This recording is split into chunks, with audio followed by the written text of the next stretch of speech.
Hello and welcome back to the Gooners podcast for another open mic show. Which I just said to Mike backstage, do these guys stick needles in their dicks for fun? Because who the fuck wants to talk about that game?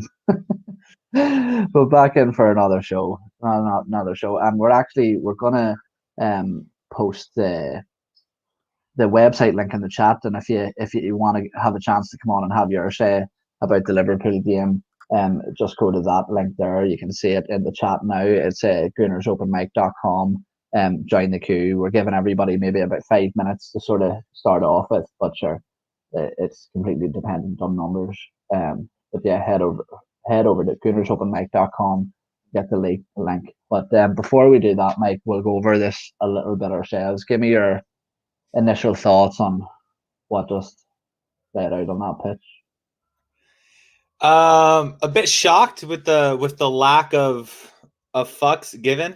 To be completely honest, I mean they just looked tired from the start, and at this point in time, I feel like the player should have already realized whatever the manager tells you, just try to execute it. And I still feel like they have a tendency of thinking maybe that they're a little bit too good, that they're over the hump before they actually are. So I think sometimes overconfidence maybe kills them. They come out a little too nonchalant, and they're not hitting every single game with the same level of energy. So it's almost like they're playing like they arrived already. So thoroughly disappointed. This has to go down, in my opinion, as one of the worst performances of the season. We looked bad, like terrible bad. And you know, you can make any comments that you want. I understand that we were missing a few midfielders and all that, but still, just I'm talking about the actual team spirit, the way they conducted themselves, the way they fought for balls, or should I say not. It was passive, dude. It was really, really sad thing to see. We didn't even look a threat on the counterattack. So this game was very, very difficult to watch. So to your point, Owen, you and I are contractually, by contract, we're obligated to be here by a very large Jewish man, and if we're not here, well, you know, we can't talk about the repercussions. So we're here doing this show, but I mean, the three guys in the waiting room, holy crap, they're choosing to be here. So they must love Dane, dude. Yeah, no, and that is the absolute perfect segue to bring in our first guest, who is a very recognizable face within the Arsenal podcasting world, the face of much Arsenal. If you want to head over and check his channel out, but we're going to bring in Colin. Colin, how's things, mate? Is that a stupid question, Owen? Well, I'm just there's saying, nothing nothing more I live no. for than annoying you, Colin. Just getting you Well, wound up. well, I mean, well, to be fair, there's plenty of people out there that do a damn good job with that, but, you know, you're not one of them. Well, for the time being, anyway. But Give him some time. Give him some time. oh yeah, just give it a minute. Colin, But I think a good sort of topic for the three of us to cover for the 5 minutes or so that we'll have you on is something that I was extremely annoyed with from the half on the build up to half time, and then I was expecting some sort of difference in the second half, but I was sort of to my own downfall. That's not what was seen, but the tactics or lack thereof. What did you make of that performance tactically, and how Mikel Arteta sent those players out, how they were organised, and how they implemented the game plan or lack thereof? well, first half, I could sort of see what he's trying to do. He's trying to contain Liverpool because even though they were pretty much on their knees at this point, you know, no hope of the title. They've still got Champions League to play for, and they're still going for top four. I can understand why he did what he did because, you know, even though they're on their knees, they still have a dangerous side. The likes of Salah and Mane, Firmino, like they might be out of form, but make no mistake about it.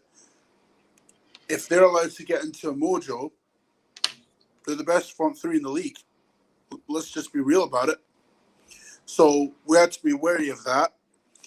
I mean, the midfield that they had, it's not what I would be associating with a Jurgen Klopp kind of Liverpool, because what I would associate with that is high energy, pressing, and giving everything for the cause and getting stuck in a challenge as well, right?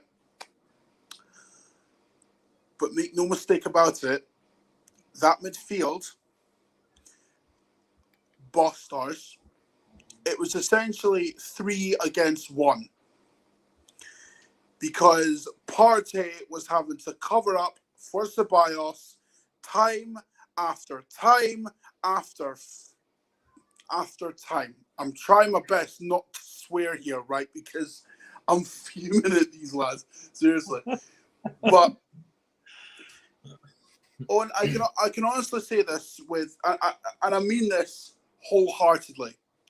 I hate these players with all my heart. I really do. I really do, and I'm not joking.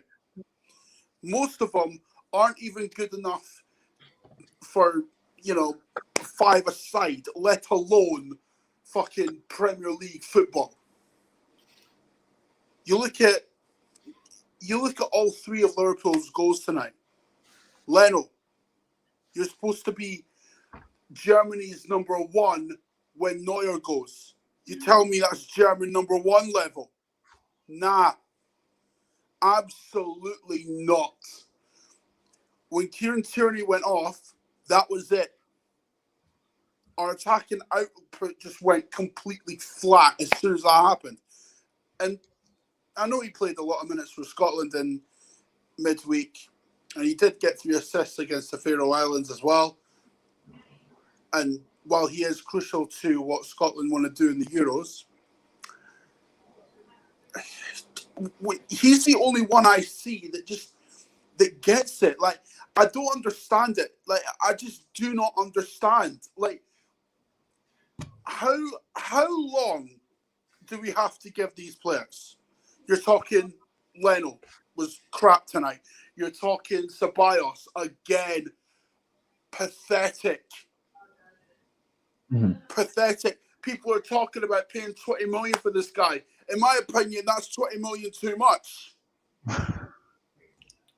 I'd take Fredos over him. See with for Leno, Colin, it's something that I've been criticised for in the past, because I have my doubts over Leno. I think he's quite a good shot stopper, but with the ball at his feet, he slows things down too much. His positioning, I think, is questionable at times as well. Do you think that maybe some fans are jumping the gun, thinking that we're completely solid in that area? We're not. We're not, Owen. I've been saying it for months. Right? Do you know what Leno reminds me of? You know when around 2011, right? How Szczesny was rash all the time. He was diving into challenges and there was no need to do so. That's what Leno reminds me of. 2011 Szczesny. And here's the thing. People think I'm joking when I say that. I'm not. I'm being realistic. Because people say he's a good shot stopper. He's a goalkeeper. You're meant to be a good shot stopper. If you're not a good shot stopper, you should be a goalkeeper. Yeah. That's like I always make the comparison. It's like saying he's a really good skydiver, but he's not very good at pulling his parachute. Mate, every time. I don't know if you noticed this, right? But every time he had a shot come at him, well, almost every time. Not every time, but almost every time, right? He would parry it out. I hate it when goalkeepers do that. It puts you into unnecessary trouble. World-class goalkeepers don't do that. Mm-hmm. Do you see Neuer doing that? No. Do you see Alisson doing that? No. Do you see Ederson doing that? No. Good goalkeepers do not parry it out. They don't parry it out of their own box. They don't. Mm-hmm. Leno is... I'm not saying he's a bad player, but he's not. He's not the standard needed. He's not. When you look at goalkeepers now, what are they good at? Passing the ball out from the back.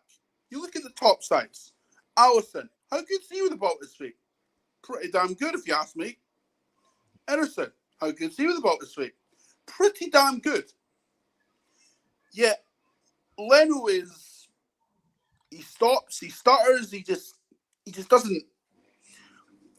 There's a big issue. The way I've described it is that he telegraphs his passes too much. He makes it too obvious. Often with the likes of the players you named there, Alisson or Ederson, there's no fat on their movements, and it's disguised by the drop of a shoulder. But Leno doesn't have that. You can see what's coming. Do you know what Leno does really well, right? And this is what pisses me off with him as well. He does these great camera saves. You know how when a goalkeeper saves it, right, and you think, oh, that's a good save. Well, he's actually just doing that for the cameras, bro. Like, anyone can, like, make a good camera save or make a save and have it look good for the cameras. I can do that. Listen, I'm not a good goalkeeper, but, like, but even I'll go over Dave's comment from the Out and Out Gooners podcast. Go over and check him out as well. But Dave said, well, it's a slightly agreed goalkeeping this far away from where he should be. Let's call a spade a spade. And Dave, I would agree that.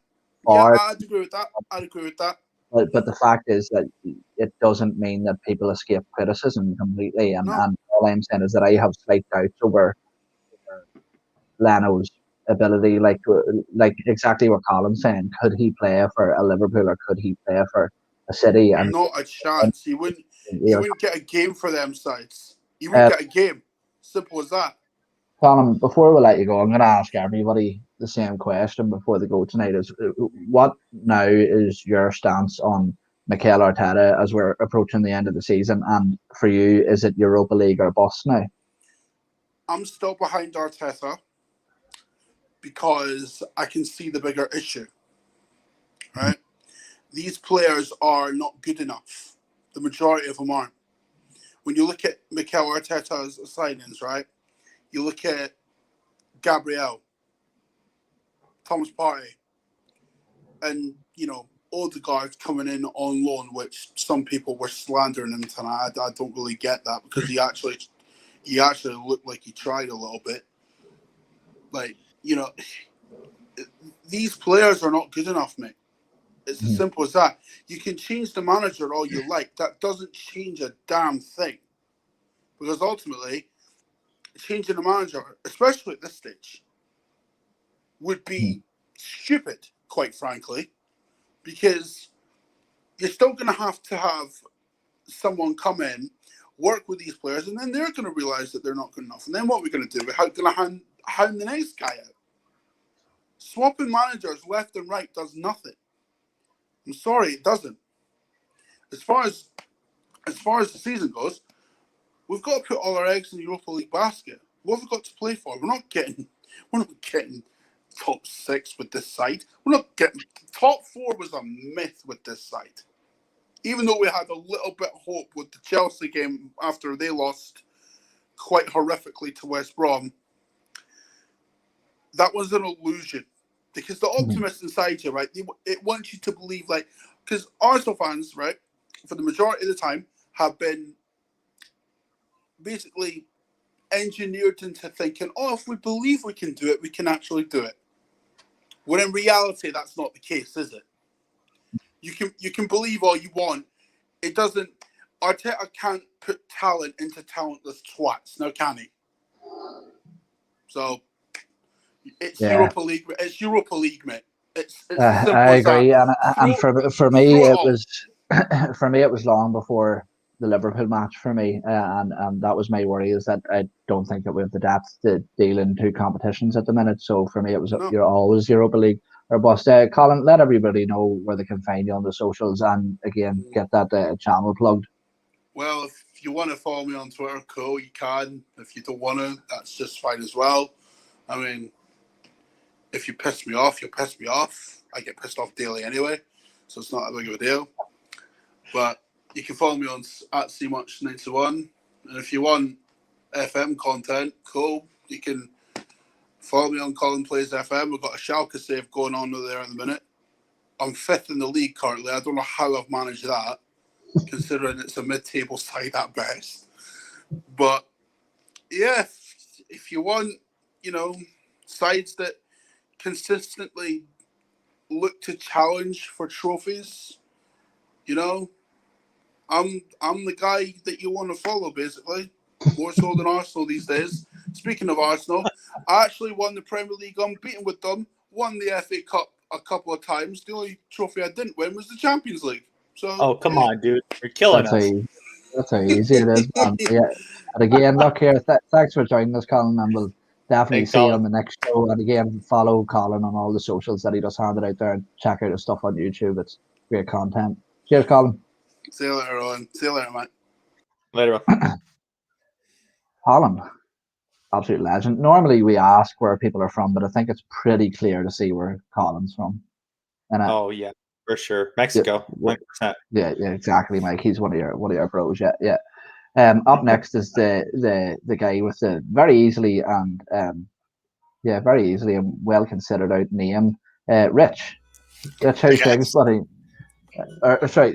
Otherwise known as that one guy that has the Willian jersey. Yeah, right. The goddamn Willian shirt. Yeah.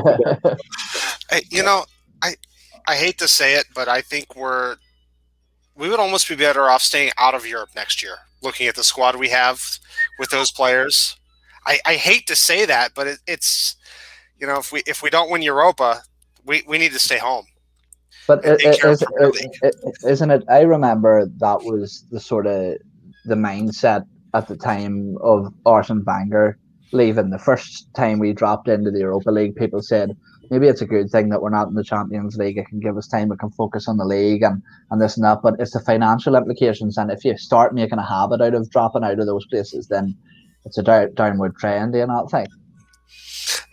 Yeah, but it's just one of those things. It's like maybe we need a year to refocus, try to get back into those top 5, top 6 spots. And because I agree, these players that we have, there are guys out there. It's like Ceballos just today looked lost.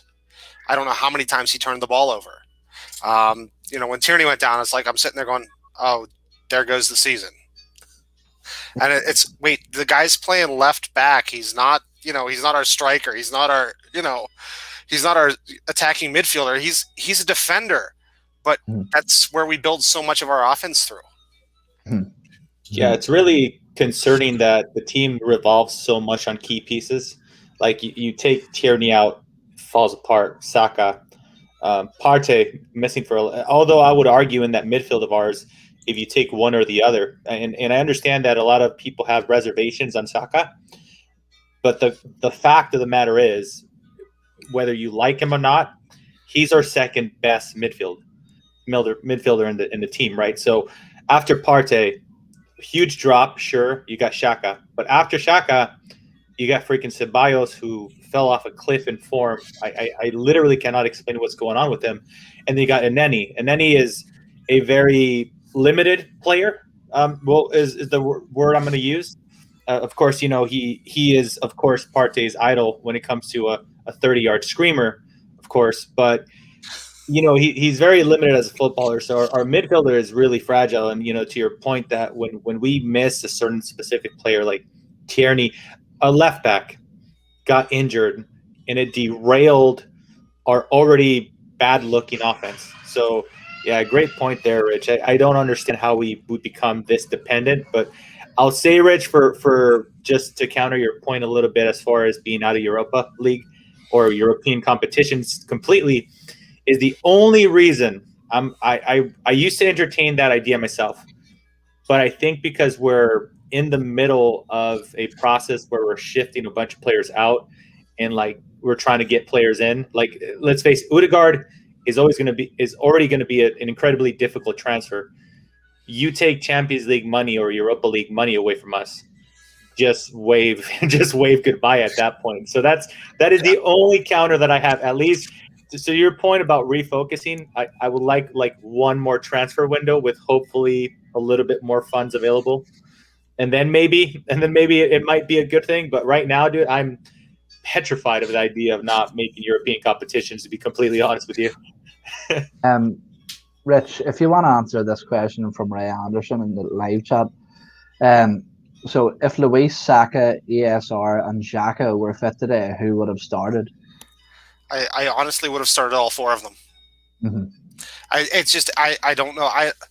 I'm not saying that Rob Holding was bad. I'm not saying Gabriel was bad, but I just think that and I don't know if I want to go with cool head of David Luiz, but it's that experience of dealing with those guys like Sadio Mane, Mo Salah, and Firmino. You know, those are three guys that he's dealt with for years. He's, you know, I'm not saying he would have been, you know, who knows? He may have pulled down Mo Salah in the box for a red card and a penalty shot. It's a flip of a coin. But I think that the other three of those four give us so much more in the attack. It's something I don't know. I mean, and honestly, Aubameyang hasn't done, I don't know, anything all year. He's been horrible in form. Even that's a good subject to cover, and I think what we're going to do here is we're going to bring Dane in as well. You guys, Dane, how's things, buddy? Good. You guys are good to hang about for a little bit, yeah, because I think to sort of open up the floor and have a good. This is going to be a bit of a long topic, I think. So, first of all, where are you both coming from, Rich? Where about? I am in Warren, Ohio, which is about halfway between Cleveland, Ohio, and Pittsburgh, Pennsylvania. The hotbed of Northeast Ohio soccer. It's you know. That's a forbidden word on this podcast. Waste time here. Thanks very much. That was why I went with Northeast Ohio, and you know, in the same phrase. Normally, I refer to it as football myself, but I've only really been a supporter of Arsenal for about 5 years. I didn't really follow the game until my daughter started playing, and we went and watched the Columbus Crew, and I was like, hey, I'm going to watch the Premier League, and somewhere deep in my mind, from the first chapter of The Hitchhiker's Guide to the Galaxy, I remembered Arsenal. Well, you're insane because I had no choice. I was in it from a young age, but you're twice as mental as me, obviously, because you actually had an active choice in the matter. But Dane, whereabouts are you coming from yourself, mate? I'm in the Dallas, Texas area, so kind of similar to Rich. I've been following Arsenal for about 5-6 years now. Same thing. I had a choice. I had no skin in the game either way. I used to only watch the World Cups, and I watched Henry in 2002. And I was like, oh, man, he's great. And his team's called Arsenal. They have a cannon. Cool. Didn't follow up until about 12 years later, 2014. And I started watching that World Cup, and I see Mesut Ozil, and I'm mesmerized by him. I'm like, who's this guy? Look up, and then he's an Arsenal player. I'm like, man, the 2 times I've ever really looked into football, it's 2 Arsenal players. I guess I'm an Arsenal fan, and here I am. Nothing more taxing than a big fucking gun to draw your interest. Exactly. And should I go follow on from that by saying Texas is my favourite place in the world? If there was one place I could live, it would be Texas. But lads, we're going to jump into this, and Rich, I'll come to you with this first because you were talking briefly there about Aubameyang, and whilst I have my own issues with Aubameyang as well, and his current form and his demeanour that he's been displaying, I also have to put a bit of blame on Arteta for that because his display against West Ham before the international break was absolutely abysmal. Talk to me about not only Arteta's decision to pick him, but again another poor display from somebody that's supposed to be setting the standard of rate and discipline on the pitch. Yeah, I don't know. I mean, what was the West Ham game where he was okay, but the minute we sub him off, boom, we're putting goals in the net. I mean, he doesn't even make it across to the bench, and we've scored. I don't know if it's just something that he's just, and there was talk of that coming from Dortmund, that he had attitude problems, he had issues. He came here, he was great, he was, the fun guy, he was scoring the goals, and all of a sudden now it's like he's got the armband, he's got the big contract, and he seems to have disappeared. Mm-hmm. And Dane, as Rich said, there the big contract, that reputation that he did come into the club with, there was sort of reservations about his attitude. And to me, I completely agree with Rich. I think that Aubameyang is very much a good times player. I'm not sure about bad times, but my worry now is somebody that you said helped you fall in love with Arsenal as a football club, which is Mesut Ozil. And we have just got ourselves out of that situation of having an underperforming aging player on a big contract. And we really need to get Aubameyang firing all cylinders. How does Mikel Arteta approach this situation? Is it to try to sort of move him on, if that's possible, or do we really need to start playing him into form? I mean, I think if you can get a good price, it's not out of the realm of possibility to see if you can move him on. I think a big thing is his positioning. Arteta has settled into that 4-2-3-1 with Lacazette as the one up top, and then Aubameyang playing that kind of attacking midfield, and that's not his position. We've tried to put him into that left wing type position, and he's not performing there. He really hasn't for us at all. We're at a point to where you either have to play Aubameyang or Lacazette, and not try to put them both in, because kind of getting to Ray's question too, who would I have started? I would have started all four as well. I would have put Smith Rowe ahead of Aubameyang. Probably would have started Lacazette up top, and then try to fit in the others. Where they go. Luiz obviously over Holding, who Rich didn't want to say he had a bad game. I think he had an abysmal game, which is probably why we haven't seen him since the City game. When came out, my notes were Holding as a question mark because he was slow against Liverpool's attack. Ceballos, who I also think we play out of position in that pivot midfielder. I don't think that's his role either. It is somewhat of a defense. I think he should be playing up in that front three as well, but he has players in front of him with Odegaard, Saka, and all those players who are just better than him. So, his defense, I just think he doesn't have a position at the club anymore.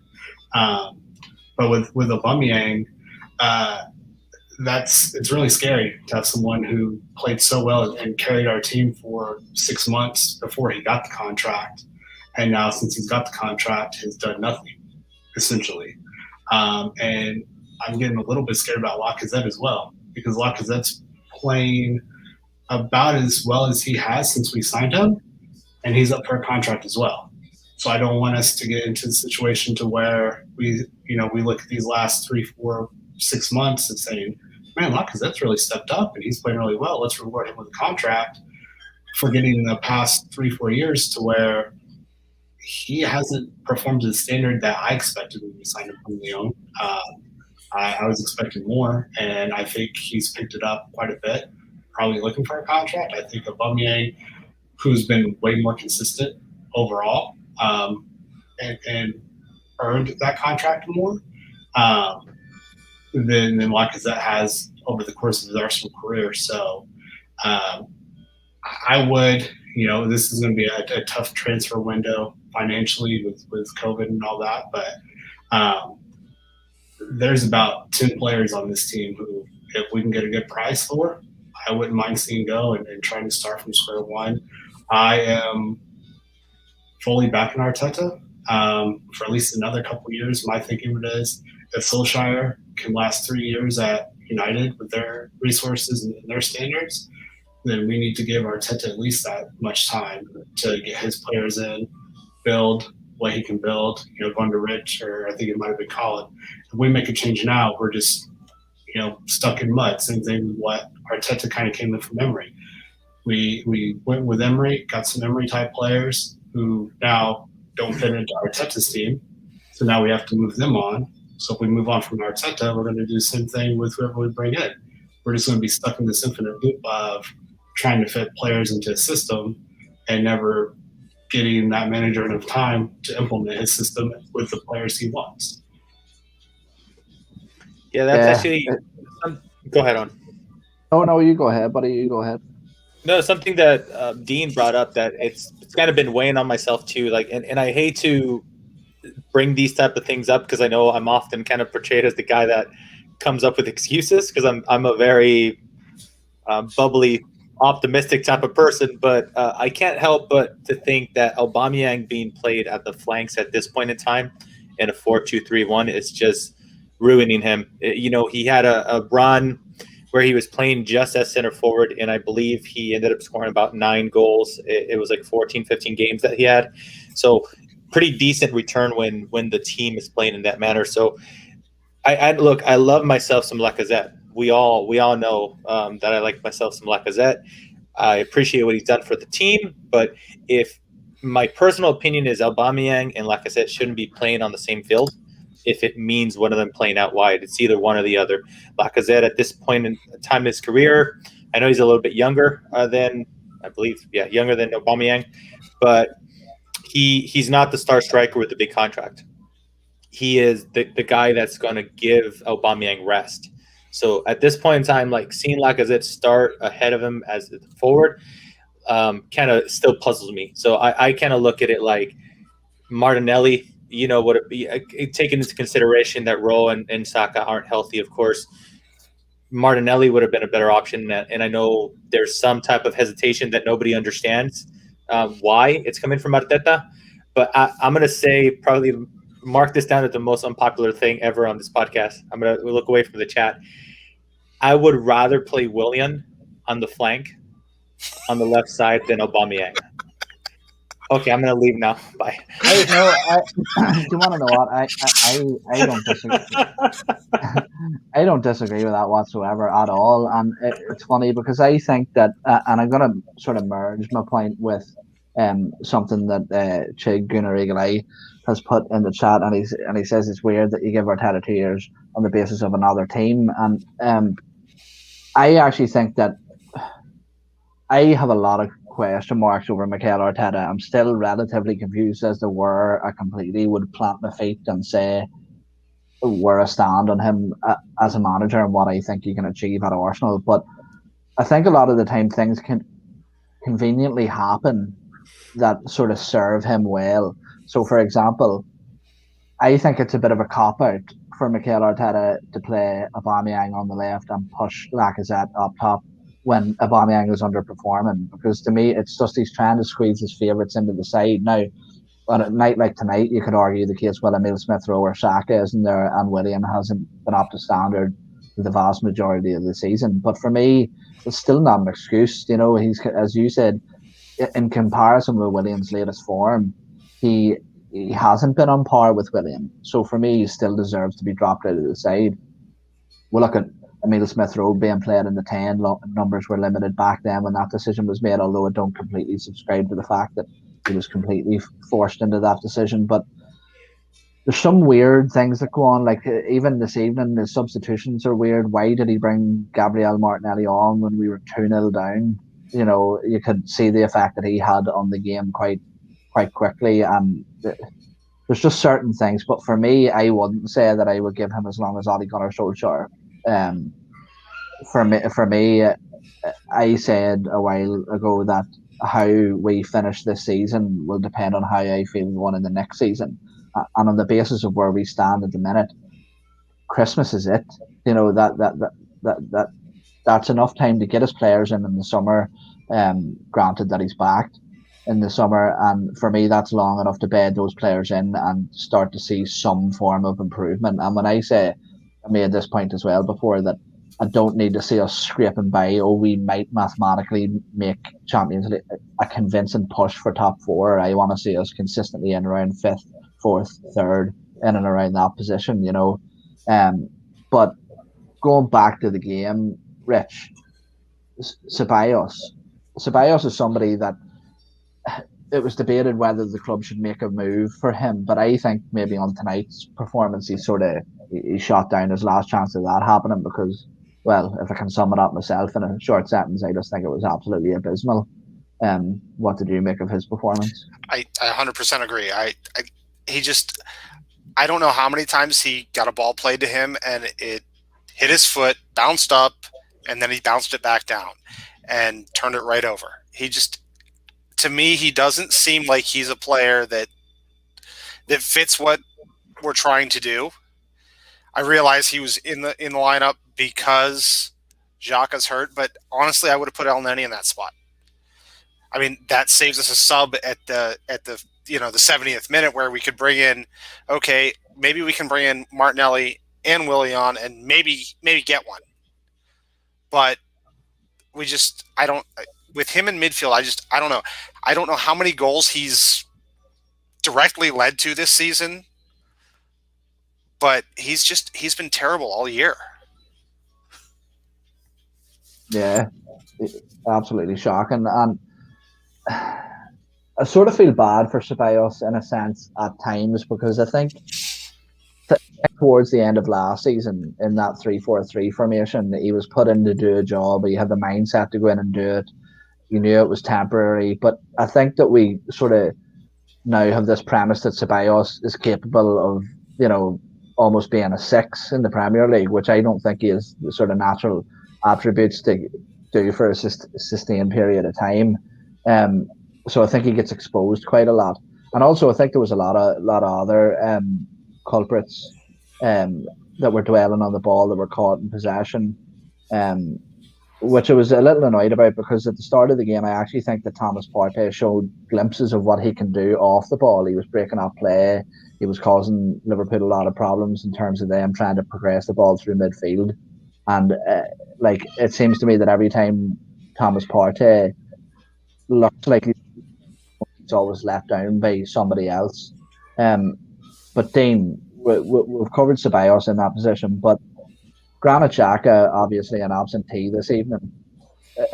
How much of a miss was he? Because to me, I don't know. I think that he's someone that we give a lot of stick to, the fan base as a whole, and a lot of people have their opinions on him, most of them negative. But I think it was pretty undoubtable this evening that we lack that sort of bit of leadership from that Granit Xhaka provides normally. What did you think of that midfield pairing in the absence of Granit Xhaka?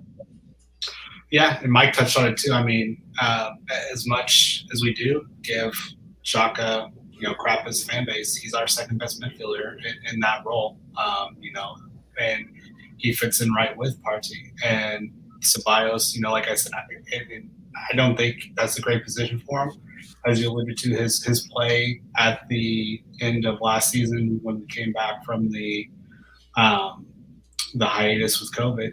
That's the reason he was back, because he was great at the end of last season, which is the only reason he's back with us, I think. And he just hasn't performed this season at all. Part of it is like I said, he's not a number 6 for the Premier League, and we're trying to fit him into there. It seems like to one point about maybe Arteta's weaknesses, he does seem to try to fit a lot of pieces where they don't go. But I think that's our squad. We have a lot of players that don't fit his system, and he has to use them how he can use them, and he's trying to do the best he can. But with Xhaka, definitely his passing, and that frees up for Partey to do what he does and break up the play. He can string passes too. He can kind of get forward. But that's also kind of another issue. To have Xhaka as that player, is that good enough? I don't think it is. I think, if we want to get to where we want to get to, which is top 4 Champions League, we need to upgrade that position. So just because Xhaka is integral to our team now, and for the most part has been fairly solid and reliable, he shouldn't be starting for us. If he wants to be a role player, he would be great cover. I don't think he would take that role. I think he wants to start and wants to play week in and week out. So he's someone else who we should probably look to just move on from if we can, to try to upgrade. Again, financially, will we be able to do that? Probably not. So, Partey and Xhaka going forward in those pivot midfield role is what we have, and what we almost have to hope for week in and week out is going to be there if we're going to have any kind of success.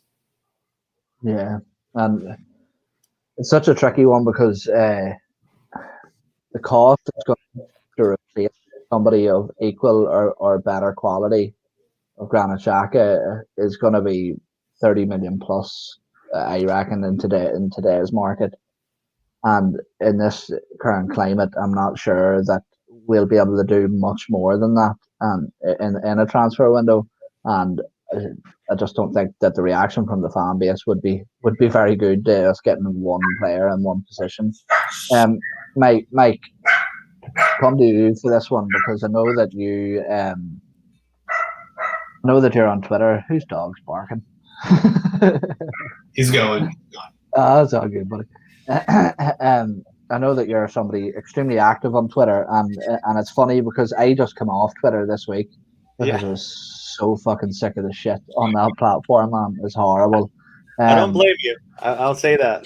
But I tell you, something I was extremely surprised about was after this result, from people I'm close friends with and stuff, private chats, you know, not online friends, like friends.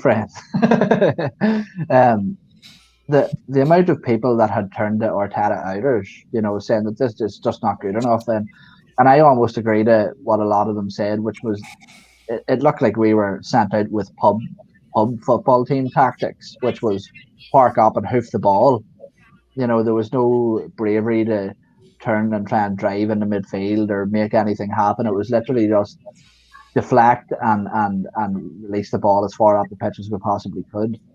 What was and what is the reaction like on Twitter at the minute, and what way do you think the fan base as a whole have reacted to not only this defeat but this season in its entirety?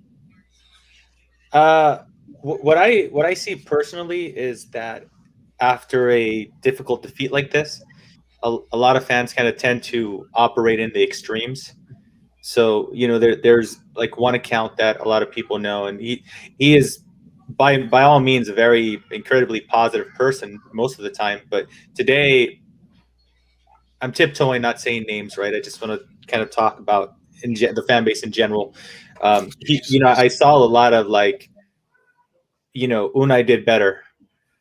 You know, Arteta's going nowhere. You know, kind of took a jab at the process.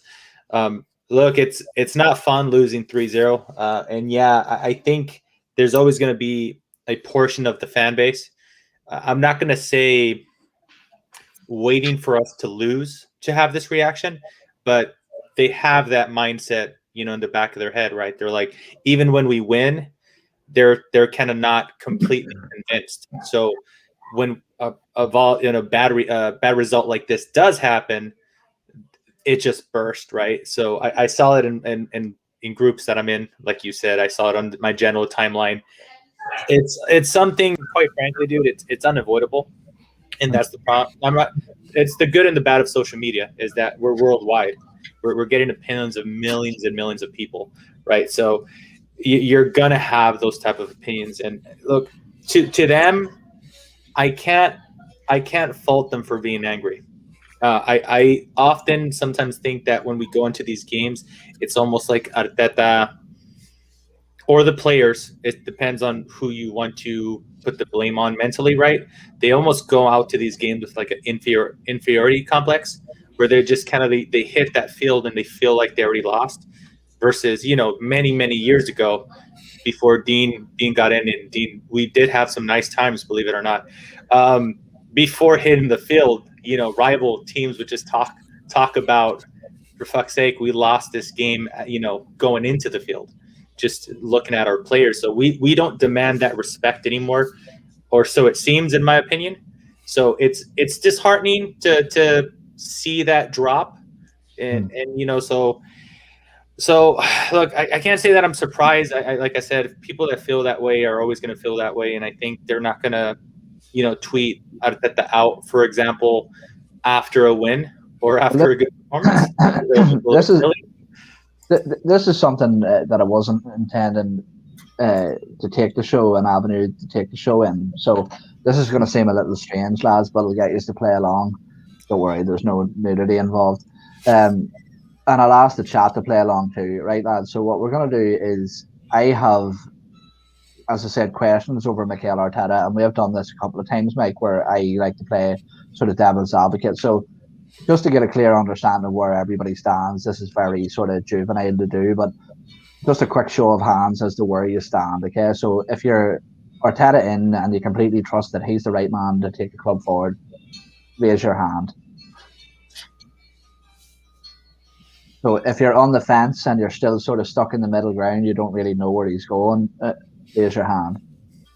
Myself, and obviously you're not Arteta. Nobody's completely rock solid Arteta out, but people in the chat box, if you can stick that in as well, and if you want to come on the show as well, head over to www.gooneropenmic.com and it will give you the link to join the show too. Right, so I'll go to Dane.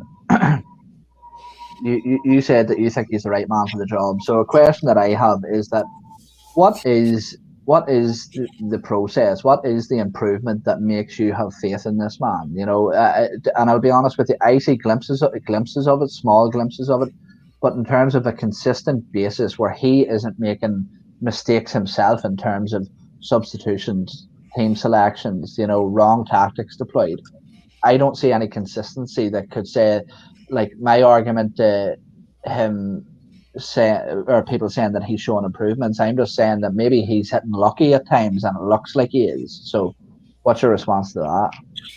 So I think a lot of it has to do with the players he has. You know, like Rich was saying earlier, look at his signings. You know, our top players this year, for the most part, have been Gabriel, who's in our 10th signing. It's been Partey, who's, when he's been healthy, has been probably our most talented player up until Odegaard came in, who is someone Arteta brought in. Can I counter that just before you, just while it's in my head? Sorry, I don't mean to interject, but Gabriel was taken in at the time of both Raul when he was still here, and Edu was also involved in that deal. So to say that Arteta solely took him in, I think it isn't 100% true. And then Thomas Partey, I would say that Mikel Arteta was vocal that Houssem Aouar was his number one choice, and Edu put the foot down and said that Partey is better for the club in the long run. So just to put that into context, I think that would be my devil's advocate counter argument to that. You know, I'm gonna counter Owen's counter just for a second here.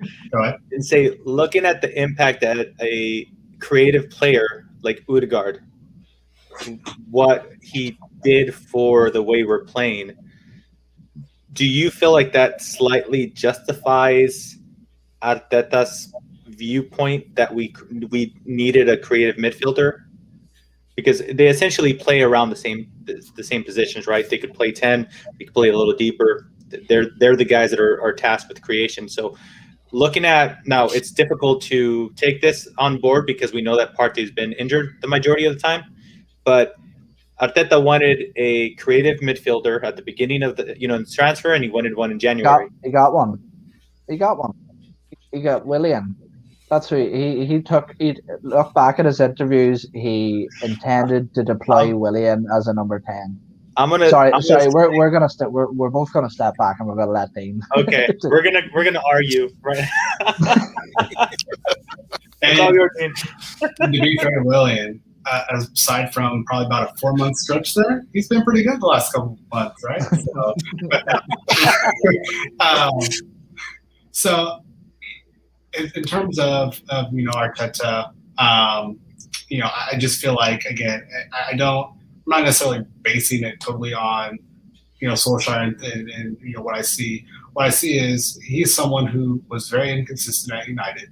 They have obviously the same goals I think we have, if not higher, for the standard of their play. And look at the position they're at now, having stuck with him for 3 years now, versus if they had sacked him a year and a half in or 2 years in. I think these things take time. Even with Emery, he got 18 months. It's not a lot of time to come in and get your players into your system and fit around. And I'm not even going to get into Emery versus Arteta and Europa final and what he showed versus Arteta. But at some point, I think you just kind of have to put your foot down and trust the manager and give him some time to implement what he wants to do. The formation, the 4-2-3-1 he's thrown in with now, that's still fairly new. I think that was something that has been implemented around December and January. Things take time. It takes the players for the system. I don't think we really still have a lot of the players that fit the system he wants to play.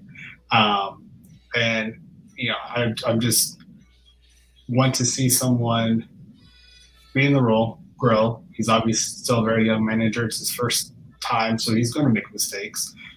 People criticize Guardiola on his formations and his lineup choices all the time.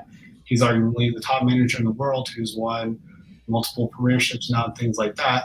Obviously, he has unlimited financial resources too to back him, which help. But you're going to get criticized no matter what. But if we're just constantly looking for something new, something better, the grass is always greener.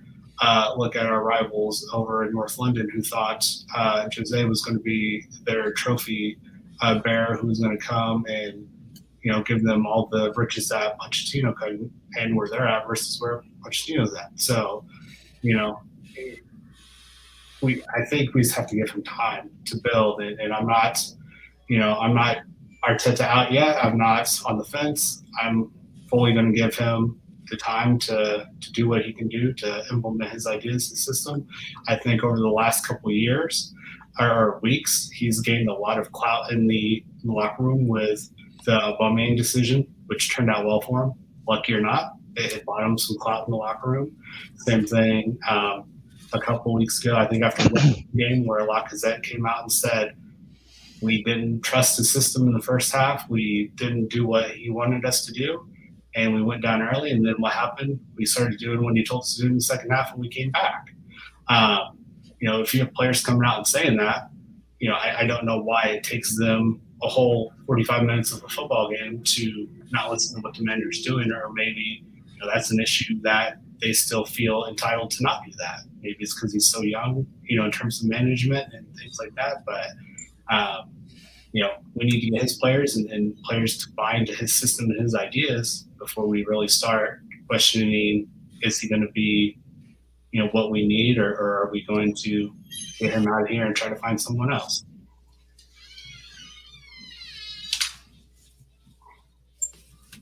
You're on mute. Sorry. Rich, I'm going to ask you to come in because I don't want to be the only person being ransacked by the chat, and essentially that's it. But no, I love that you play devil's advocate and they hate you for it. I know, man. I know, and it's like I actually said that to Mike before we were talking about formatting questions and stuff, and I said to Mike before, don't be afraid to put yourself in a position that you don't really fully believe in, just to sort of draw some answers out, because it can become a bit of an echo chamber. But you haven't really committed to it, and I think I understand now why, because I get fucking abuse left, right, and center. But now I'm going to open that abuse door for Rich and let him experience it. But Rich, what is it to you? What are the questions that you have of Mikel Arteta, and what are your doubts of him as a manager from what you've seen so far? The first thing is where are you going with the process? Because there are players that seem to suddenly have been just totally dropped from the team. Where'd Hector Bellerin go? I mean, did he have a real dip in form? Is there, where did he disappear off to the face of the planet to? Where is a guy like, Pablo Mari, who was really good for a long time and then all of a sudden disappears off the face of the planet? I understand Saka's hurt, Smith Rowe's hurt. Why did he keep throwing Willian, out there when he was doing nothing until Mike said, hey, you know what? I'm going to give somebody a shirt, and if he gets an assist, you had to bring that up because, Are you wearing that shirt right now? I am wearing that shirt. I am wearing the goddamn Willian shirt. We found the founder of Ohio's Williams fan club. Where is he going with this? And honestly, my biggest question is, why do you let Emi Martinez go in the summer? That is my biggest question, because he was so good in that run when Leno was hurt. And then Leno gets fit, we go to a new season, and, hey, go to Aston Villa and, keep 35 clean sheets or whatever it is he's done. It's like, why did did you leave the wrong goalie go in the transfer window? We're going down a really bad rabbit hole right now, guys. Are we going to do this? I know. I've been thinking on that the whole game after watching what Leno did. I'm like, Martinez makes 2 of those 3 saves. You know why you think that way, Rich? Is that Martinez commits a interview every week to bitch and moan about his time at Arsenal, and so it's fresh in memory. He doesn't allow us to forget about him. I tried really hard, and they didn't give me the chance. And just before we crack on, boys, I'm going to bring in our final guest of the evening. If you two lads are happy to stick around for the final 10 or 15 minutes of the show, we're bringing in chat regular Samir. Samir, how's things, mate? They were good this morning. Not so much after the game. It could be worse. You could be wearing a Willian jersey. I'm not sure that'd be worse than today's performance, to be honest. No. When Mike told us in our WhatsApp group about the fact that you'd won the Willian jersey, I was like, imagine the guys in the Arsenal factory where the print the shirts. It's like they're picking the names out for the order, and they're like, Willian. They're like, are you sure? Do you want to ring up and confirm that somebody has actually ordered this? But I didn't win the Willian jersey. No, Rich won the Willian jersey. Yeah. But Zamir, even if you want to chime in, I'd be shocked. If you want to chime, jersey. Yeah. But Ow. Zamir, if you want to chime in on where you stand with on Mikel Arteta at the minute and his position as manager. Yeah. Listen, I like Mikel. I think he's if you look at the last 12 months and look at what we've accomplished since Emery left the club, I think we've come a long way. I think the frustrating part about Mikel is because he's a new manager, he's doing a lot of learning on the job. And that kind of what frustrates me the most. And sometimes I feel like that leads to decisions that, when we're sitting here watching the games, we're like, it's obvious you should have started X player over Y player. Why did you go with this lineup? So, for example, today, I think everyone can agree Aubameyang should have never even been close to the lineup today. I don't think one Arsenal fan was thinking, yeah, Aubameyang is going to come in and he's going to have a great performance today against Liverpool, which he's never scored against them. I don't think he's ever assisted against them or had any sort of impact. So, why doesn't Martinelli get a chance? Everyone keeps saying, Martinelli needs to learn Arteta's system and needs time to put him in. He's going to at least give you some fight. Aubameyang's not going to give you anything. But that's actually a really good point. So it is, because I've heard that as the explanation as to why Gabriel Martinelli hasn't featured as much, is because he doesn't have the same pedigree as some of the other youngsters, the likes of your Bukayo Saka, Emile Smith-Rowe, the coaching that them kids have had from such a young age and the standard of coaching they've had. And Gabriel Martinelli didn't have that in the team that he came from. But Dane, when you look at somebody like a Nicola Pepe or a Willian or an Aubameyang and the lack of defensive discipline that these players have, does it frustrate you with somebody like a Gabriel Martinelli to see that they don't get the impact, or do you think that Mikel Arteta has a grand plan for Gabriel Martinelli's future? I hope he does, because I think he is going to have a great future. Hopefully here, because if not, I could very well be somewhere else. And I agree with Samir. With if you look more natural positioning, Martinelli would have fit right in on that left wing today. Would have definitely given him more fight, because he always does when he features. I think there might still be a little bit of hesitation because he's still young, coming back from an injury, things like that. But at some point, it's sink or flow, right? So you got to throw him into the fire. If you guys don't know, he scored a pretty good goal against Chelsea. I think if you look at the highlights, when he's played and he's been given chances, he's proved he can do it. So pedigree aside, I don't care where he come from. To me, he's proven he can be an asset and should be getting minutes over some of these other guys. So yeah, it's frustrating as well, because I think sometimes I think Mikel Arteta is a stickler for discipline and tactics, but as we've seen with players like maybe like Alexis Sanchez or Luis Suarez, are the two players he's often compared to. It's good to have one of those firecrackers in your side that can be the sort of wild card and create something on his own, which I think we actually lack. As a side, we lack players that have the ability to create something out of nothing on their own. But Rich, looking forward to the rest of the season, is the Premier League campaign completely done for you? And now is it, like I asked Rich earlier, is it Europa League or bust? I honestly think we can get into the top 7 and get a European place. Unfortunately, I think that position we can get is 7th, which is the sub Europa League, whatever it is next year. I'm not sure what it's called. So we can get European football by finishing in the top 7, but I don't see us finishing in the top 6 and getting Europa League. I really don't. It's just, if we'd won today, yes. But after that abysmal performance that we all just watched, I don't see us getting Europa League, and Champions League is certainly totally out the window at this point. Samir, something I completely agree with Rich there.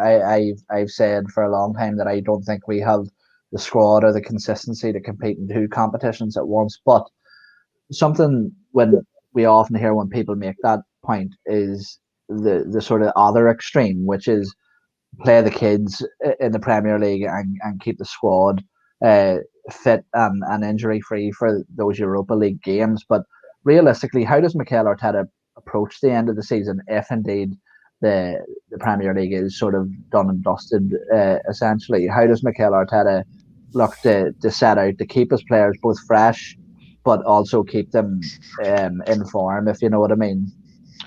Yeah, I don't think you could play the kids in the Premier League because the kids are the ones that are carrying us. So if there's any lineup that I would play in the Europa League, it's the kids. I would play the senior side in the Premier League. To me, the Premier League is not done and dusted because each one of those places, even if you could move up from 10 to 7th or 6th, it's still a sizable amount of money you look at for where you finish. How does Mikel handle kind of the lineups? I think, again, you play your best lineups in Europa League, and you play your alternate lineup in the Premier League, but I think you leave some of those players on the bench. Like I'd bring in Xhaka off the bench or ESR off the bench. But yeah, Lacazette plays every game for me. He's durable. Aubameyang doesn't come in the Europa League for me because I don't think he's interested in playing football anymore. I think ever since he was disciplined, he's kind of turned into our, Mesut Ozil part 2. And so, I think you go with your best lineup in Europa, but you rotate them in as subs in the Premier League games. Yeah. It's an extremely tricky one to do because as we've mentioned before, the injury to Kieran Tierney during this game was absolutely frightening, and to think that a left back can be so influential on our system and the level of performances that we can produce is a scary thought. So it's going to be very difficult for him to find a balance. But last question before I let you all go, ways is, and I'll maybe swing this around the table before me and Mike close the show. And I'll start with you, Rich. Is with the running that we have in the Europa League, so the 2 legs with Slavia Prague, and then it's Villarreal, is it? Villarreal. After that, Villarreal after that. Do you realistically think, with the level of performances that we have shown throughout this season, Rich, that we can win that Europa League title? I think on our best day, yes, we can win the Europa League. But unfortunately, we don't see our best day very often. On our best day with everybody firing on all cylinders, yeah, we can win the Europa League. But the way we're playing right now, we'll be lucky to make it into the next round if we come out and play the way we did against Liverpool today. I mean, they were scared, they were tentative, there was nothing going forward really. I mean, I think they said when I was watching the game, they said we had 2 chances, 2 shots on goal at all in the game, and Liverpool had like 6 or 7. I mean, and those were only 2 shots, so we can't perform like that and expect to go on in a European competition. Yeah. Yeah. Hey, actually, it's funny because you bring people on and you often don't know where their views align. But it's funny. I think that your stance and views sort of mirror exactly mine, more so than the majority of people we have on this podcast. But even we'll jump to the opposite side of the fence, and somebody who I think might be slightly more optimistic, and Dane, where do you lie in terms of how you think that we can finish our season with the Europa League? I kind of agree with both of you on this one. I think best case scenario, I think we're looking at a final date with United, which scares me because I see a repeat of a Europa League final with Chelsea, where they really didn't have much to play for, and we had everything to play for, and they went out and whipped us. But we have to get there, which, if we play our best, yeah, we could definitely like we did done. But week in and week out, it's like playing Russian roulette with how Arsenal plays. What team are you going to get week in and week out? And you never know, and that's what's scary. With us, it's 50-50. Either we're going to come out and look amazing and dominate, and you're going to say, why can't we do this every week? And then the next week we're going to lay an egg, and you're going to get what you got today, where they're playing scared, tentative, and you're losing to Olympiacos at home, which is inexcusable. We should beat Slavia. I hope we can, but I would be just as shocked or not shocked if we didn't go through and got knocked out by them. And that in itself is another issue because they should be nowhere near our level and shouldn't even be in the same stadium as us. But here we are.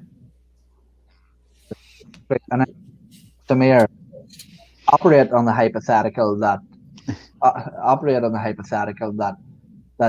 what we all agree maybe is the most likely outcome of this campaign, which is that we probably don't lift that Europa League title, which, look, I think we're all extremely hopeful that we will. But operate on the premise that we don't, and we don't scale the Premier League. How, as somebody who has been vocally positive of Mikel Arteta, do you approach next season? What sort of mindset do you go into that? Is it another full season? Is it? Yeah, I think for me, as positive as I am about Mikel, the deadline still for me next Christmas. If the first half of the season is still going the same way and we haven't improved on our performances, then yeah, I think Mikel's got to go. I think not winning the Europa and not being able to be effective in the transfer market may play into that. But honestly, I think if we aren't able to change the squad and we're still putting in pathetic performances, anyone would say with confidence he's lost the dressing room, and they just don't want to play for him anymore. So I think next December is still kind of my deadline for him. I think not winning Europa or not getting Europa League again is going to limit what we do in the transfer market. But I would honestly, chuck the kitchen sink and try to cut out 8 or 9 players. Sell Aubameyang and Lacazette if you want. Just get out all the players that do not want to play for this club anymore, and just keep the ones that do. And it's got to be ruthless. It's got to be ruthless. And if we're not ruthless, and we keep some of these players, and the culture is not going to continue to change, and our performances aren't going to continue to improve. And I think the one thing I want to bring up is for the Europa League, and I think we were Jekyll and Hyde a lot this season, but I think now we know when we play Xhaka, Odegaard, ESR together with Lacazette, we get a pretty good performance consistently. So I think those are our players that have to play in the Europa League, and you protect them in the Premier League. If we got those guys, I think they'll always fire and always give us a chance to lift that Europa League title. And I'm not as scared of Man United in the final. I'm terrified of Emery. I legitimately think that if we can get over Unai Emery, I think we're going to lift that trophy. Yeah, because I think Mikel is tactically really smart, and he's got Ole's number. So I'm not worried about United. It's Emery that really concerns me. Big shout right there. I like that. Yeah, it's just written in the stars in it that Unai Emery's gonna fucking piss in our parade, isn't he? Oh, I swear to God, man. But lads, I'm gonna let you go there. Rich, where can people find you on the socials? And again, thanks for coming on the show, mate. It's at rwilcox91 on Twitter, which I had up there and then I changed it and then should have put it back. And look for the hashtag goddamn Willie on shirt, because that was all Mike. He started that, and that's what happens when you have a 7 a.m. Eastern time United States kickoff and you start drinking at 6 when you see the team sheet and go, what the hell is this? Because I was in the same boat as him. He tweeted that. I'm like, oh yeah, I'll retweet that. What the heck? Never expected to win a shirt. But at least William will be delighted to know that somebody's out there representing them. Hey, especially it's after right now. But it was the one order. It was the one million order for the month. Yeah, frame that. That's going to be collectible in years to come. But yeah, again, Rich, cheers for coming on the pod, mate. Absolutely brilliant. And then next up, Dane, let everybody know where they can find you, Dane. And again, thanks for coming on, mate. Thanks for having me, guys. It's at the Chug31. I do a lot more listening than I do talking, but when I do jump in, I will definitely like to get some feedback and hear from everyone, and definitely listening to Mike's all of his plethora of podcasts he's on now these days. He's such a podcast whore. He's the Janet Jameson of the podcast world. Best ability is availability. So that's it. That's it, man. That's what your I got career's free built time on. on my hands. That's it, man. Yeah, no, yeah. Cheers for coming on, Dane, and definitely hope to have you back on soon. And then finally, Zamir, I don't know where you find the time, man. I think you must watch like 3 podcasts at once, because every chat room you're in. His iPad, his iPhone. I actually, it's when it's together, I don't, but I try to watch all the podcasts just because with my work, like I used to travel quite a bit, but obviously with COVID, I don't. So I'm sitting in Zoom meetings all day, and I pretend like I'm paying attention by watching a podcast and chatting. That's it, man. That's if any of my coworkers see this. Where are you from right now, Zamir? New York City. You're from New York. Oh, okay. Yeah. You're right there. Why do you look so disappointed? Fuck's sake, Mike. Me? No.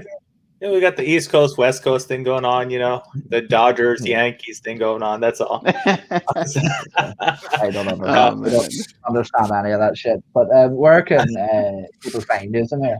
Not literally. Don't give your address out or anything. But, specifically, what apartment number? Yeah, try to get into the city right now. You couldn't. But you can find me on Twitter at NYCGooner34. I'm not very active on there, but you can find me on there if you want. Good stuff. Well, lads, we're going to let you go. And me and Mikey's going to have a little bit of a discussion just to close out the show. But again, thanks very much for coming on. It's been an absolute pleasure. Yeah. And we'll hope to see us all again soon. Thank you, guys. Thank you. Well, brilliant. 4 brilliant guests. We had Colin, Zamir, Rich, and Dean. Absolute legends, man. Mikey, you didn't really get to talk much there, which is why I think me and you is going to have a little discussion just to close the show out, because absolutely, I want to know is where do we go from here, because it's been a messy season. It's sort of the circumstances under which this season has been played under, with COVID, with the lockdowns, with no crowds. It all plays into something. I really do think it plays into our sort of dip in form and our inconsistencies throughout the season. But is that an excuse when everybody else is playing under the same circumstances?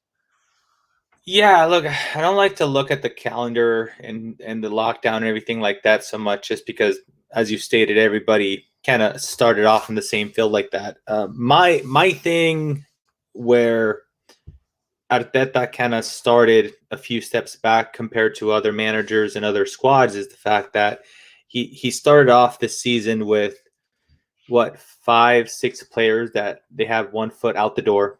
They have no real interest in actually playing. You know, they already know they're gone, so it's more of a lack of motivation type of thing. And I think you could see a lift and also a reduction of, excuse me, of stories being leaked from the club. I mean, it seemed like it was happening like every once a month or twice a month, right? And all of a sudden, certain individuals leave the club, and it's like night and day.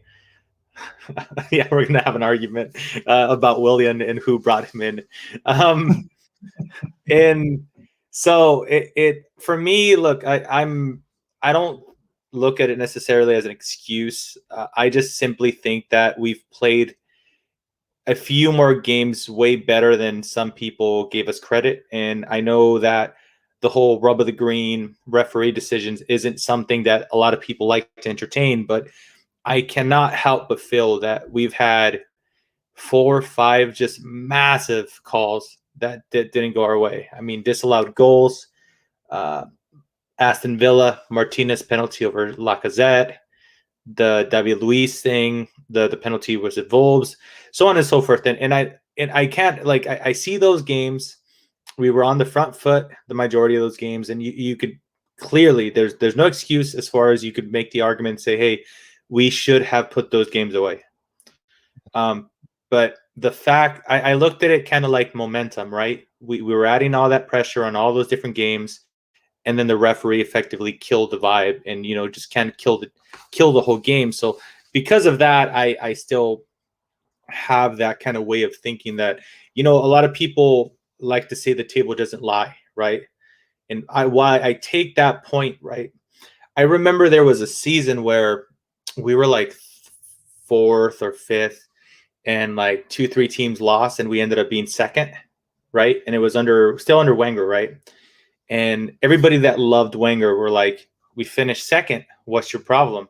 And there was a huge portion of the fan base saying, we didn't really fucking finish 2nd. We only finished 2nd because this team shit the bed. Well, it's kind of the same concept, really, if you think about it, right? I feel like there's a lot of different things that could have gone our way instead of just against us. So I felt a little hard down on that. But as far as like the process and moving forward and everything, the only thing I'm stuck with is that so far, if you look at the signings in the transfer window, that Edu has been involved. You know, Raul initially was involved. Now Arteta took over. If you look at the ins, the majority of them, almost all of them, are positives. I mean, you know, so you could beat them with the Willian stick all you want, but you can't ignore, in my opinion, Odegaard, Partey. You can't ignore Gabriel. You know, again, there was a little debate whether, you know, and ignoring, this isn't specifically about Arteta, but if you look at Edu is the centerpiece as far as transfer goes, and you adding Arteta to it, I see more good in transfers than bad. So this summer is going to be a massive, massive breaking point, whether we qualify or not.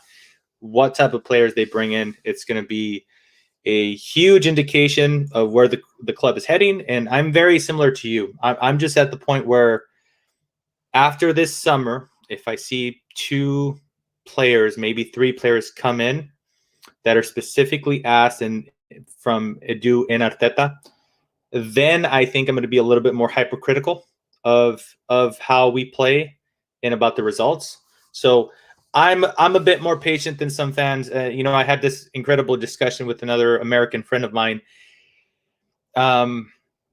where maybe because I'm an American fan that follows American sports, our thought process for a lot of our teams in different sports is where we are used to rebuild years.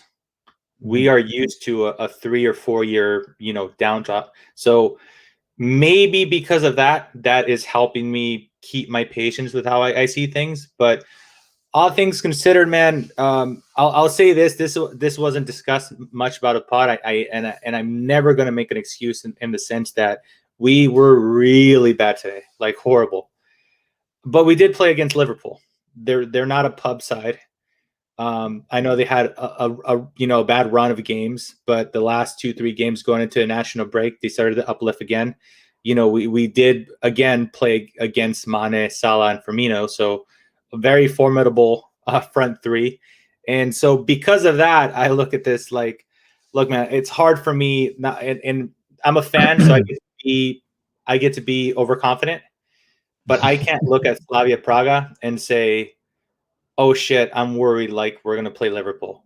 I can't, and I don't think the players, speaking about the inferior complex that I told you about, I don't think the players are going to go in there thinking, oh shit, we can't beat this team. You're clipped to bits now. This is 2 weeks from now, and we've been smashed up by Prague and you're getting played. The hell out of me, dude. yeah. No, look, and the reason I wanted to stay on after this is because you're very good at articulating your points and putting them across in a really digestible way. And I think that the things that you mentioned are the reason that I haven't fully lost faith with Mikel Arteta, because as I mentioned earlier in the show, I think that there has been things that have happened that have, in a way, sort of give him excuses to do certain things, the likes of the persistence with Willian at times, the persistence with Aubameyang, with Hector Bellerin, with Dani Ceballos being played. I think that, or even something that was mentioned by the boys earlier, I think it was Rich mentioned, it was the sale of Emi Martinez, and I think there was an excuse there because obviously the impact of COVID, there wasn't really a buyer for Bird Leno. So, but at the same time, I call them excuses, but the circumstances were still there. It doesn't matter regardless of what I think, whether that's an excuse or not. The circumstances are still the same, and it left him with limited decisions and bad circumstances, which he had to operate under in what is his first job. Now, my concern is that I do think Mikel Arteta will make an absolutely fantastic football manager. My doubt is that I'm not sure whether Arsenal is the correct path for him to achieve his potential. I think that a more traditional route could have been better, but look, we're in this situation now. The one thing that I do that keeps me grounded in that sort of central position is the fact that this is a rebuild, and as you mentioned, he did move on players that other managers have struggled to move on, whether that was paying their contracts out or not. They're still gone. That's a lot of the toxicity that surrounded the club has now gone. The players that he has brought in, and I think that Ray made a very good point in the chat. He says many of the players that signed or re-signed said that they're doing it because of Arteta, and I agree that a lot of them have said that publicly, and also the recommendations and the praise from other high-level, well-respected managers such as Pep Guardiola, Jurgen Klopp, Mauricio Pochettino. A lot of managers have come out and says that this guy knows his stuff, that he's a brilliant coach, and a lot of the players relay that too. So for me, as I mentioned, my stance doesn't change in terms of identical to Zamir's. Next Christmas is when my decision will sort of start to be made as to what I think about Mikel Arteta. But we'll maybe just leave it there because we're coming up on to an hour and a half. But Mike, you put out a podcast over on your own channel this week, didn't you? Not another Arsenal podcast, but you just did a sort of bit of a fun show. Maybe it would be a good one to rewatch now that people are in a pretty shitty mood. Yeah, I would strongly recommend that you guys go check that out because it's just a ton of fun and a bunch of laughs, and it's a completely different mood than this funeral that we attended today after today's result. But the guys, we did it over the international break. It was a take it or leave it, and the guys and I provided some of our more controversial, some we believe, some we don't believe, but we would just make statements like, hey, Aubameyang winning us the Europa League, we'll make him a club legend. Take it or leave it. And then, the other three gentlemen in the panel would, take it from there. And we had tons of fun, and the most international football thing ever. We managed to talk about Alexis Sanchez for about 15 minutes. So great fun, a lot of laughs. It's called Not Another Arsenal Podcast. And yeah, if you guys can make it over there, maybe give me a subscription. I would greatly appreciate it. Definitely highly recommend it. It's a good palate cleanser. For, as you said, what has been an invisible evening to be an Arsenal fan. But I'm not on Twitter anymore, so I can't even tell you where to follow me, and I'm not don't add me on Facebook. You're just Don't add me there either. Delete the at Owen Young AFC. It looks professional, doesn't it? No, but you can follow us on Twitter at the Gooners Podcast. Myself, Mike, and Andy and other Mike are all on there from time to time, and we'll be bringing out more podcasts next week as well. We'll update you on the schedule and all that pretty soon, because Mike has been on vacation. He's taken a week off, the absolute slacker. But yeah, no, look, great show. Again, thanks to the boys for coming on. We had Colin, legend, Dane, Rich, and then Zamir to cap it all off. We had some good conversations, and again, I think some good laughs given the circumstances. But definitely go over and follow us on Twitter. Hit the like button there. It only takes 2 seconds, and subscribe too. But this has been the Gooners Podcast, and we'll see you all next week.